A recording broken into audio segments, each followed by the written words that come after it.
Good morning. We're going to talk today about Kitnios Shenishtaneh. What is Kitnios Shenishtaneh? It's a modern term, which is there's lots of items that are made through fermentations or through other fancy processes, and they're very important in the industry. And for many years, the OU primarily has allowed those things to be sold as Kashrus Pesach, even though they're made from Kitnios. How can they do that? They say it was Nishtaneh. Okay? And since it was Nishtaneh, therefore, even though it was made from Kitnios, you're allowed to use it on Pesach. It's a point of a lot of contention. Lots of people are not happy about that and don't accept it as Kashrus Pesach. They do, and so does the CRC.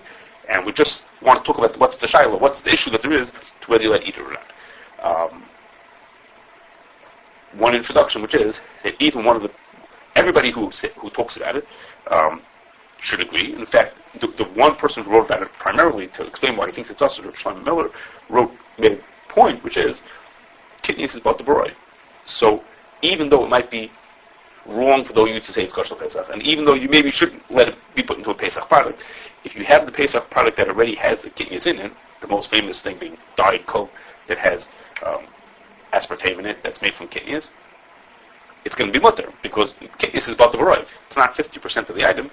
So at the end of the day, the product is going to be mutter. The Diet Coke is going to be mutter. It's one of the things that people talk about is Diet Coke. Okay, Pesach.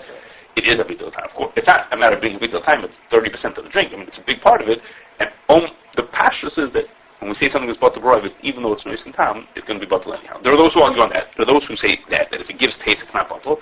So it's hard to explain that. It's a shiloh and there's a Mishnah about it. It's a question about how to understand that. But most people assume, including that doesn't make a difference. If it's 40%, bottle baroi means that of course you're going to taste it. It's such a high percentage. And let's assume that it's okay.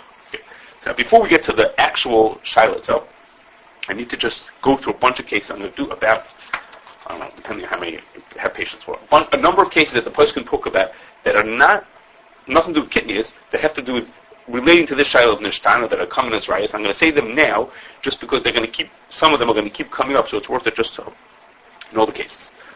Okay, one is, the Gemara says in Kashrus that the din is really, in theory, milk should be usher to drink. Why? Milk, according to one shot in the Gemara, milk is made from blood. The animal's blood changes into milk. If milk is made from blood, well, blood is usher. So if blood is usher, milk should be usher also. Or it's yotzim menachai, milk should be usher. To which, and it's only Xeris Akasa we make limud to teach us that milk is mutter. Okay, so now, even though the milk is not at all the blood, milk is changed over, and many people are going to talk about this case, that milk is not in the same form as the blood is, yet the Gemara says milk should have the din of dam, and just like dam is also, milk should be also. Okay, so that's one case. Okay, we say dam nechav nasachal, dam changes from what it was and it becomes chal. Okay, and that's a case where we seem to not say the fact that it was nishtana makes a difference. Another Gemara says, this Gemara is in Tamura, says that if a chicken lays an egg, a chicken that's a treifa lays an egg, then that egg is treifa. A treifa, the milk from a treifa is also treifa. So a chicken that lays an egg is a treifa. The Gemara says, but even so, if that egg hatches into a new chicken, that new chicken is kosher. Even though it came from a treifa, from a mother who was a treifa, and it was laid as an egg, and the egg was treifa also. The Gemara says that the chick that's born afterwards is kosher because as the egg changes over into a chicken, it's masriach, it spoils, it rots, or it gets to some point, meaning some form of being inedible in the middle, and therefore it loses its connection to the mother from the fact that it came from a treifa. So when the chicken laid the egg, it was an egg from a treifa, and it's no good. When it then moves on into being to becoming a chicken, when it grows into being a chicken, it becomes mutter because it was masriach. The third case, the Gemara says, this is the Gemara in Pesach in Chulin. It says if you have milk from a treifa, also a treifa, you have milk from a treifa, and you find that milk inside a sheira was yonik from the treifa, and you find the milk inside of you shech the kosher animal, and you find the milk inside of it. So the thing is that that milk, if it's karush at a certain stage, the milk is okay because we say that it is pirsha from the treifa. Even though the milk itself, when it came out of the treifa, was treif, but now that it's become to this spoiled form, then it becomes mutter. Okay, a fourth case. The Gemara says in Avodah Zarah, you're allowed to eat honey. And the Gemara says you're allowed to eat honey, and you don't have to be choishish that people put something into it. Okay? I'm not talking about the child whether you eat honey because it comes from a bug. The Gemara says you're allowed to eat honey, you don't have to be choishish that people put something else into it. And the Gemara says, if you should be choishish that maybe someone mixed something in, misri sorry. Okay? What does that mean, misri sorry? It comes from the word to be masriach, and we'll spoil. What does that mean? So the Ran gives two pshatim in that Gemara. One pshat in the Gemara is, nobody would be so foolish as to put something else into the honey because it'll ruin the taste of the honey. If I put something into it that's treif, I don't know nothing, but if I put something that's treif, it would ruin the taste. So, don't be choishish someone mix something in because Mr. Sorry, it would ruin the taste of the honey, so nobody would do. That's the first pshat. The second pshat of the Ran is that don't worry about somebody putting something into the honey because the thing that they put in will itself convert itself into honey. It will turn into honey. Whatever they put in will become honey. And as it becomes honey, it'll be masriach. So just like the Gemara said, by the egg, that it's masriach as it turns into a chicken, and therefore it's mutter, so too whatever the guy put in will be masriach as it turns into honey. What does that mean? What do you mean? What does it mean? Actually, so what it means, very good. It's a good question. What the Gemara means to say is, according to this pshat in the Rambam, what the Gemara means to say is like this: when you take a piece of meat and it turns into honey, okay, the Gemara, that's an assumption. The Gemara thinks that whatever you put in eventually turns into honey. How does a piece of meat turn into honey? So what it means is that enzymes break it down into some elemental form, and then it reforms itself as honey. So that process of disintegrating and then reforming as something else means it became inedible. It became something, it didn't go from meat to honey straight. It went from meat to nothing, from nothing to honey. It had to be recreated into honey. So that whole process of recreation, the Gemara is saying that's being masriach. It's not like the chicken. In the chicken, what happens is it turns into a half a chicken. You know what I'm saying? It turns into a half-formed chicken. We understand that it's masriach. Here the Gemara is saying is that the process first has to disintegrate, and then it's okay. I'll tell you one more case, and then we'll get onto the real shayla itself, which is like this. The Gemara says in Kashrus, the Gemara says that it says in the Torah, you're not allowed to eat lechem, v'koli, v'karmel. Right? Until you bring the carbon iron, you're not allowed to eat all those things.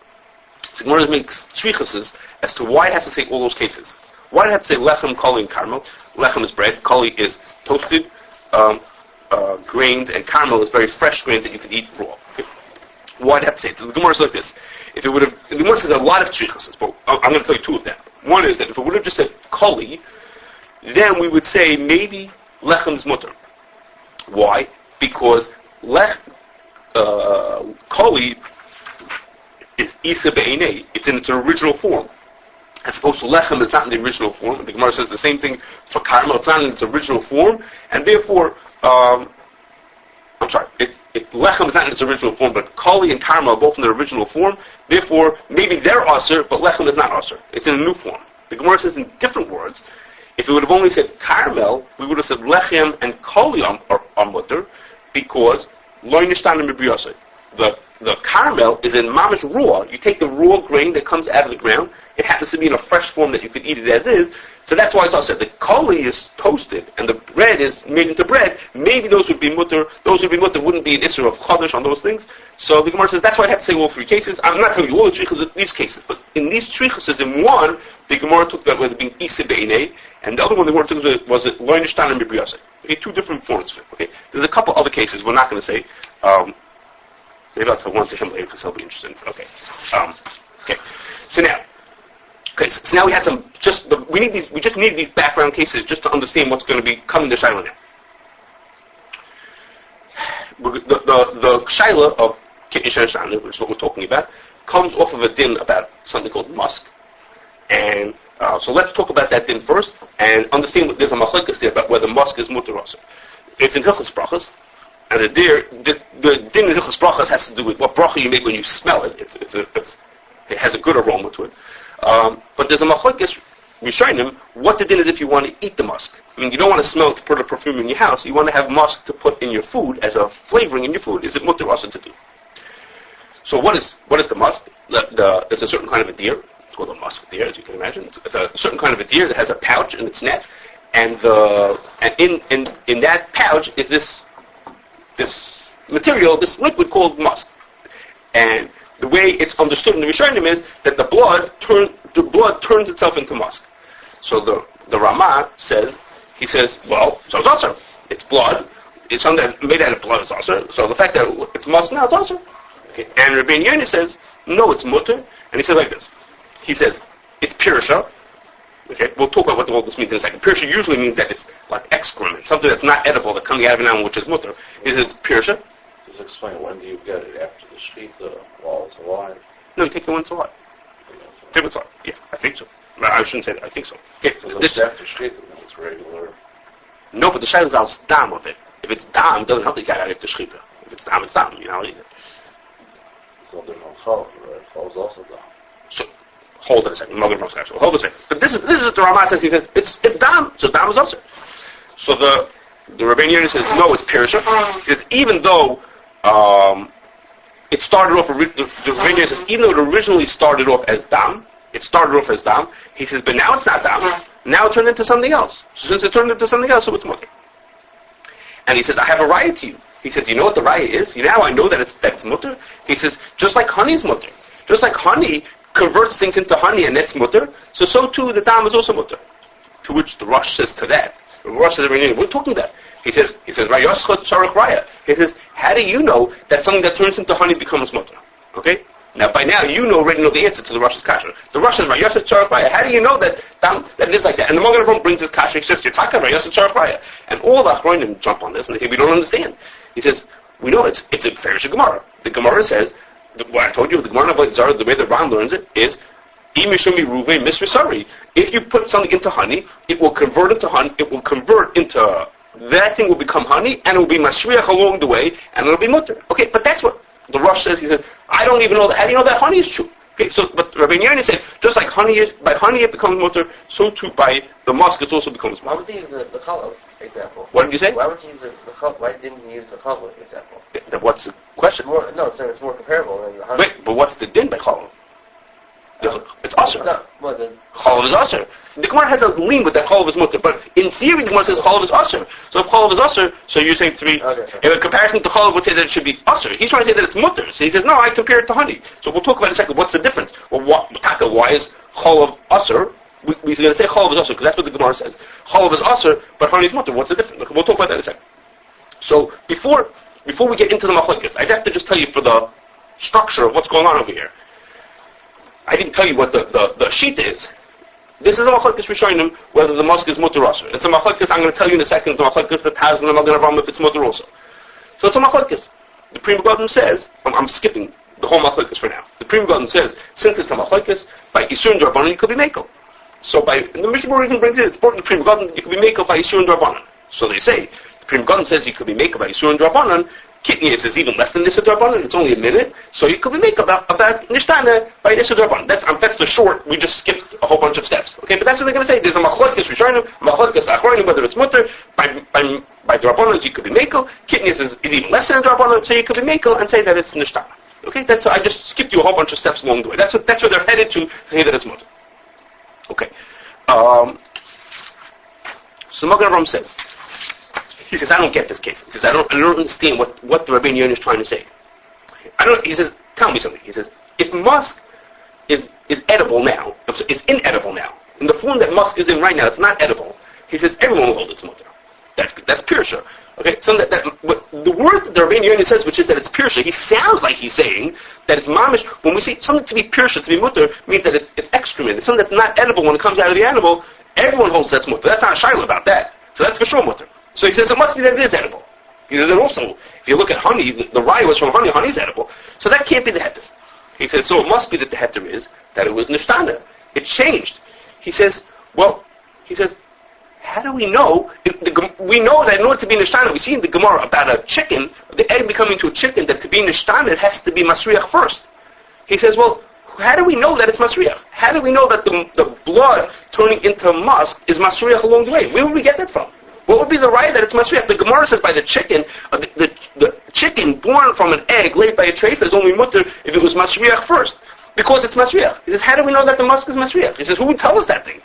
He says, so So he says, so the Magen Avraham doesn't say like a psak at the end, but he seems to be ending off. He doesn't get why you could be mekel. He doesn't understand why you could be mekel.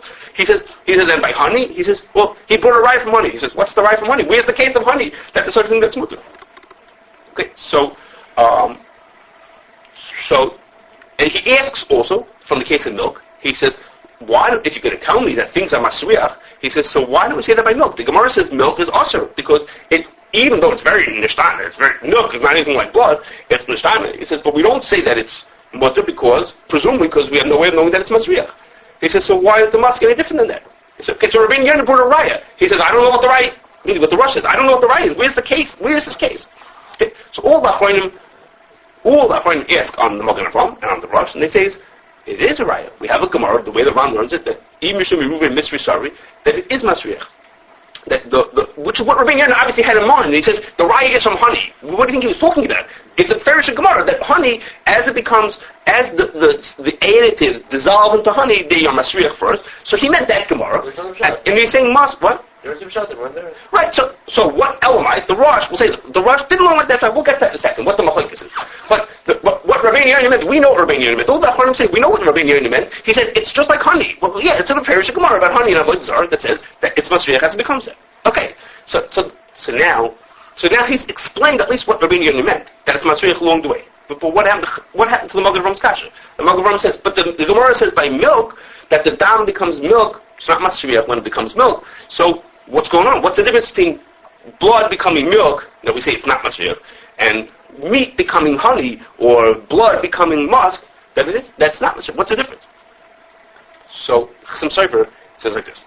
Chassam Sofer says that the difference is that when there's really two tanoim in order to be something to be mutter for nishtana, you have to have two different conditions you have to fulfill to get a mutter. One is it has to be nishtana with a sirchoin along the way. In the process of becoming the new thing, it has to be masriach as it gets there. And the second condition is, when it finishes being nishtana, when it becomes the other thing, it has to become something that we know is heter. So when meat, let's take Gemara's case of meat turning into honey. When someone drops a piece of meat into honey, and over time it changes into honey, what did it become? It became something which is known to be mutter, honey. So it was nishtana, the Gemara says with a sirchoin, and it became something else that we know to be mutter. That's okay. He says, but the case of milk, when the blood turned into milk, the blood was nishtana. It was masriach. The Gemara doesn't say that, but of course it's masriach like we see by honey. It is masriach along the way, but the other t'nai is missing. The milk is not anything that we know that's mutter. Until we have the Xeris HaKosov, milk is this new item. It's this new thing. We have no way, so we can only see that when something is nishtana, it's mutter, is when it's nishtana into something that we know as being a heter. Shlomo Miller explains like this. He said, what the Gemara means, what he's not talking on this part of the Chassidus. What it means is like this, that when something is isser, and it's masriach, that's only a temporary heter. If it's masriach and it goes back to being edible, as you all know by gelatin, we say that if animal hides are masriach into being inedible, and then they're reformed back into being gelatin, they're stay usher. If it becomes inedible, they're usher. We assume that they're usher. It's inedible and goes back to being edible, it's usher. That's not what they said with Chafila. So it's a machlokes. Yes, it's a machlokes. That's machlokes. There's a chav. There's a big machlokes about it. But we're assuming that if it becomes inedible, it's a temporary inedible. If it goes back to being what it was, it's usher. Of course, it's machlokes. That's what we're assuming like that it's usher. He says, but that's only if it becomes back to being the original thing that it was. If it reverts back to its original form, then it's usher. But what happens if it becomes something new? So then we say it lost connection to the original thing when it became inedible, and now it reformed as something new. That's okay. So the honey, the meat that was dropped into the honey and converted itself to the honey, the Gemara says it's mutter, because after it goes through the sirchon and the shinoi, it becomes something that we know is mutter, which is honey. But when you have the milk, it went from being blood into being masriach, and then becoming this new thing. We don't know what that thing is. We have no reason to say that it's mutter. Gelatin is what? It's not a new thing. Okay, that may be part of the shiloh. It is the same thing. No, it really is the same thing. Yeah. It can't be. It's a different one's parva, one's... That's for a little side reason why it doesn't have a tam basar. In order to be fleshings, the Isser of Basar B'Cholav is only when it has the Tam of Basar to it. If it doesn't have a Tam of Basar to it, it's not Usr. So if you strip out all the Tam out of it, then it just doesn't, it's a Basar B'Cholav that could in. And you can take something from an animal heart. Atzamas is hard. Atzamas are... Does that have a Tam Basar? If you throw in atzamas, you're not allowed to work part of this. So atzamas that are hard atzamas are not treif either. They're not anything. So they're hard. They're atzamas from for sure midiraisa, atzamas from a treif animal or kosher, so to speak. Okay. So now, the Chassam Sofer doesn't say what I'm about to say, but it sure seems to me, he doesn't say what he holds about musk, but it sure seems that the way the Chassam Sofer is explaining it, musk should be usr. Okay, because what the Chassam Sofer is saying is that shinoi that happens, we learn from the Gemara about honey that when a shinoi happens, there's a sirchon built into it. The only reason why milk is usr is because it's becoming this new thing. It's becoming something that's an unknown. It's becoming a new thing. That new thing, we don't have a right to be matter. We can only be matter if it becomes something that is known. Well, if I had to choose then, I would guess that musk falls into the category, it's like milk. It's becoming something that's not a known heter. It's not becoming like honey, it's becoming something new like milk. So the musk, according to Chassam Sofer, would be saying that it's usr. The Chassam Sofer is just explaining the setup, what the difference is between milk and honey. He told us this Gemara about honey. What's the difference between milk and honey is that milk is a new thing, and honey is a known, existing heter thing. Why do you assume that there's a circle in the middle? So he's answering Magen Avraham Kash like this. We wouldn't have assumed that there's a circle in the middle. The Gemara says by honey that there is. The Gemara says because it says. Right. But how do you know if it doesn't? I mean, it's all internal. How do you know if there's a circle? Like I know also you said we assume there's a circle. Oh, so the answer is like this. I wouldn't have said it. I would have said the Gemara says it by honey. Maybe it's something special for honey. Rishonim who say that. Rabbi Yehuda says musk is mutter just like honey is. That means he's understanding the Gemara about honey not to be specific to the case of honey. He's understanding the Gemara of honey to be saying when things are nishtana, they go through a circle in between. That he's seeing that in the Gemara there. That's why I said musk is mutter. Listen, Rabbi Yehuda said musk is mutter just like honey is. How did he know that? How did he know that? Because he saw the Gemara about honey not to be saying that it's a special thing about honey, but it's a general rule. When things, as I explained to him before, that when things are nishtana, they don't just go from A to B. They go from A to being to the elemental form and then back into being B. So and by milk, it also, the Chassam Sofer says that, by milk is also in the Masriach. The only reason why milk is also is because it doesn't turn into something that's known. How do you know that milk is not? You're saying we can. No, we see from the Gemara of honey. The Gemara of honey is teaching us that. Now, I wouldn't have said David Cohen would have said is maybe it's especially with my honey. But the Rabbi Yehuda who's saying that I would think that there's since honey we could see that things being masriach. So no, we don't see it being masriach. No, we don't. Gemara says it's masriach. By Gemara, we say yeah. By milk it doesn't say it's masriach. Right. And by the musk it doesn't say it. So it could be that over there we know it's masriach because the Gemara telling us there's a stage of circa. But by you're right. We would have said that. And, no. We would have said that. And I'm not going to go through them, but I have 6 ways. After this, we're not going to go through to explain what the machlokes is between the Ramah and Rabbi Yehuda. Okay, among them are things like this, which is to say, Reish Mem Hey. Yeah, 6 ways to understand what the machlokes is. There's probably other ways to understand it also, but that is to say, when the Gemara says by honey it's mutter, does that automatically mean that everything is masriach? So Rabbi Yehuda is learning like that. Rabbi Yehuda is saying since the Gemara said it by honey, the Gemara just made this assumption. Then it's for everything else also. And it's when the Gemara said it by an egg, when the Gemara said that eggs are masriach as they form into chickens, we didn't need the Gemara to tell us that. Anybody who would open up a chicken, I think it takes 21 days for it to form. If you'd open up after 10 days, you know what you're going to find in there? This mix of blood and gore and disgusting. You're going to see something that looks like it's inedible. We don't need the Gemara to tell us that it's masriach, and we need the Gemara to teach us that therefore it's mutter, but we could all see it ourselves that it's masriach. We wouldn't have thought that if we put the honey in. So the Gemara of the egg is a special, that's like an obvious case. We would have read the Gemara about the honey like you're saying. It says by the honey that it's masriach, well, we don't know if other cases are. But Rabbi Yehuda is saying it's a limit because he says it to us. Where did he get the connection to us? Obviously he saw that in the Gemara that every case is masriach. And it's not far-fetched to say that. So, which brings me, I'm just giving you a whole bunch of things. It's not worth it to go through all these reasons. Rabbi Shlomo Miller, in his argument on, I don't know if he says it by name, but on the OU's position that Kitnios Shenishtaneh says, he says, what's the OU's position? That Kitnios that's Nishtaneh. If you take Kitnios and you turn it into something else, then it's mutter on Pesach. You'll have to use it on Pesach. So he says, but Nishtaneh is not all that makes it mutter. You have to be Nishtaneh with being Masriach. We see in the Gemara about a chicken forming into an egg forming into a chicken, that you have to have Masriach also. He says, how do you know that it's Masriach? Okay, how do you know it's Masriach? So his kasha is exactly what the Magen Avraham says. Okay, it's exactly what the Magen Avraham says. He says, how could you be matir something? How do you know that it's Masriach? So the answer to the question is exactly what the Chasam Sofer says the answer to the Magen Avraham is, which is we learn it out from honey, that when things are changed over, they're Masriach. Now, we don't have to say that that's the truth. What I mean is, we don't have to say that it's for sure that it's Masriach. You could argue to me and bring right that it's not Masriach. All we have to have is that some Rishonim hold that it is like that. Meaning, that Rabbeinu Yonah holds that it is like that. Because once there's some, the Pri Megadim says, since some Rishonim hold that it's mutter, because in other words, we're now putting in some words, since some Rishonim hold there's always a sirchon every time it changes over from one thing to the other, by Drabanans we could be Mekel. By Drabanans we could be Samach on those Rishonim and say that just like Musk is mutter if it would be an Issa Drabanan, so too Kitnios will be mutter if it's Musk, because we have assumed that it has a sirchon. So, what Shlomo Miller is asking exactly the same question the Magen Avraham asked. He says, how do I know that there's a sirchon? Don't be matir unless you know that there's a sirchon. And the answer is, Chasam Sofer's answer to that question, which is, those Rishonim learned that they learned from the din of honey, from the Gemara about honey, that when things change from one to the other, they go through a sirchon first. Okay, so again, you could argue, and he could hold in truth that there's no sirchon. If you had a shayla about Musk, he would say there's no sirchon.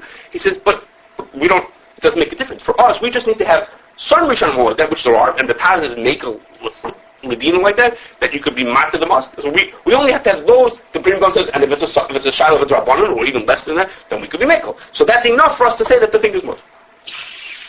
Okay, so that's the one challenge to the din. One is from Shlomo Miller. I haven't had a chance yet, since I've been working on this, to talk to Shlomo Miller about it. I have hopes to still, to ask him this part of it. But that's what I think is the answer to this question. Okay. Another reason to argue is, Rabbi Heinemann argues for a different reason. Can I just ask you something before Sure. that? In today's world, give me examples of Kitnios Shenishtaneh besides oil. Okay. Oil is not an example of Kitnios Shenishtaneh. It's not an example. No, it's not an example. Kitnios Shenishtaneh, the two popular examples Why is it not? It's for a thing that we're not going to talk about today. Okay. I'll get to. I was going to say it at the end. In order to be Nishtana, something has to go through a radical change. It can't just be a minor change. Some of the cases that I didn't tell you about are that, which is just a minor change. So that's a whole different shayla, which is which thing. Let's say you're masking that some things are Nishtana. What is dramatic enough to be considered a shinui, that change? So the poster child of what it is if you take sugar, glucose, and you turn it into glucose from chametz, and you turn it into citric acid, it went from being a sweet item to being something very sour. That's a radical change. So citric acid is an example of something that could be made out of Kitnios. It would be Kitnios Shenishtaneh. It went from one thing to something radically different. Another example, this is not as clear, but another example which is very popular is aspartame. For Diet Coke. If you're going to buy Diet Coke for Pesach, that's made with aspartame, and it's usually made in America. It's made from corn, and it's made from Kitnios Shenishtaneh. So it's made from Kitnios, and it's nishtan into something else. Okay? And Shlomo Miller, as I mentioned, I don't know if you will hear for it. As I mentioned, Shlomo Miller says at the end of his truth, he says, even though I hold you not allowed to do it, and even though I hold it's not mutter, he says, but of course, once it's in the food, it's mutter. Okay? So you could drink the Diet Coke. You shouldn't be giving hefshon. Carbon dioxide is what? Carbon dioxide? Maybe we'll do it differently. Carbon dioxide is nothing. Carbon dioxide is nothing. Well, what's it called? It's not Shenishtaneh. It's even another step removed. It's completely. It has no connection to the thing itself. No, it has no. Not your opinion. What's the halachic? There's another definition. There's Kitnios Shenishtaneh, and isn't there one step removed from that? Okay, carbon dioxide. The question is really under. Even if it's made of chametz. Okay, if it's made of chametz, you wouldn't say Kitnios Shenishtaneh. It would only be mekel that Kitnios considered this a drabanan. If it was an Issa D'Oraisa, we would be machna those Rishonim who say that Nishtana is not mutter. Right. So that's not going to be matter the carbon dioxide just because it's Nishtana. Right. It has no connection to it. The question doesn't have any connection to the original thing it came from. There's no connection at all. This goes from A to B. This goes from A to nothing. So it has no connection. Oh, but you don't have to agree. it potentially goes from A to nothing. You know? The people who let carbon dioxide from Kitnios are not saying Kashrus Nishtaneh. They're just saying nothing. Okay, so That's an objective. very objective. No, that part is very objective. There's no difference between the Kitnios and the Chametz. Okay, anyway. Rabbi Heinemann says, he told me that Rabbi Yashav told him that Hagam, that the din is that the Kitnios Shenishtaneh is mutter. It's mutter. He says, but you shouldn't be giving a hefsher to it. Okay, so it has nothing to do with the din of it. It's just a matter of when you're giving a hefsher, it means that things are done 100%. Without any kinds of, these kind of questions. So it's not exactly a b'diavad, but it's sort of a b'diavad. And there's lots to question on that, because a lot of the cases here that are of Nishtaneh are things that are being used l'chatchila. A lot of these things are being used l'chatchila, but I guess he's holding a hashkacha to a higher standard. A lot of the cases that are here, I can tell you some cipher about grapeseed oil. There's lots of cases here that are silk in your basic, in your shuls is a case of Nishtaneh, a whole bunch of cases that we didn't talk about, or even the case here of musk, the talk about if you're allowed to put it into your food, are cases of lechatchila. But I guess he's holding a hashkacha to a higher standard, and he's saying a hashkacha shouldn't be doing things that are that have these kind of questionable items in them, and it should be just above board and clear. And that's why he doesn't want to accept it. He doesn't think that it's wrong. He thinks that it's mutter. He just doesn't think that it's right to give hashkacha. Okay. One more thing, which is. Okay, we'll do one more thing just, which is, you might ask me that maybe all the cases that we had until now, all the cases that I told you about, were cases where the change is a natural occurrence. I drop a piece of meat into honey, and it becomes honey by itself. The chicken lays an egg, and it grows into a chicken, or the blood inside of this animal turns itself into musk. Those are natural changes. So maybe natural, we have raya from the Gemara, or some Rishonim hold this raya from the Gemara, that those kind of natural changes have a sirchun step in the middle. But maybe our case is different, because in our case it's a man-made change. In our case, we're doing something to change it from one to the other. Maybe that doesn't have sirchun. Maybe it doesn't work the same way. Okay, you might ask me that case is maybe it's a little bit different because it's not a natural change that happens automatically. Okay, so there are three responses to that. First is, there isn't much of a difference between putting a microorganism into a vat to change it from glucose into citric acid, than dropping a piece of meat into honey and having the honey change it into meat, into honey. Change the meat into honey. Both of them are, somebody gets the process going, someone gets it going, but the process then happens by itself. So, it's not really so man-made. It's not like I did something, I cranked it up to change it from one to the other. Second is, a bunch of the cases that I didn't tell you, and include one of the cases that I did tell you, lechem v'kol v'karmel, are man-made. The Gemara says that it's Nishtaneh when you make it into bread, right? It's I forgot the words of the Gemara. The Gemara says that it was Nishtaneh when you made it into bread. Well, that was man-made. Someone did that. Someone made that. Other cases, there's a Ravid. This is what I'll tell from Moshe afterwards. The Ravid says that musk. The Rambam says that musk, that mor, one of the besamim, in one of the things that you put in the Keteris is mor, and it's musk. And the Rav says, no, it can't be musk because musk is a trait animal. You can't have a trait animal. So Chassam Sofer says, no, the extraction that you do to change musk into what works in the basam, in what you use in the base of mikdash, that change is enough to qualify for Nishtaneh. That's man-made. This case, the Chassidus has a case of silk and a case of grapeseed oil. These are all the cases that are all man-made. Okay, so it's not so easy to say that's man-made. Okay, but the last thing I have to tell you about that is, there's a Chassidus about it. The Chassidus says, he said, punkt fakir. He says the things that are happening naturally are less likely to qualify as Nishtaneh than things that are done by hand.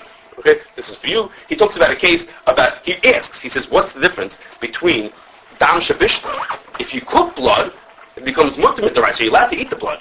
He says, so that's because it's not the original blood that you had. He says, so how come then blood turned into milk or blood turned into musk is usher? Why is it dam? If you were being mashana the dam just by cooking it, that's enough to make it mutter. He says, so why is dam? So he wants to say that things that are done by people are worse. It's easier to be considered nishtan if it's done by a person. Okay, so anyhow, so to this question that maybe it should be different because it's man-made, that does not seem to be a good question. Anyhow, that's what we leave off.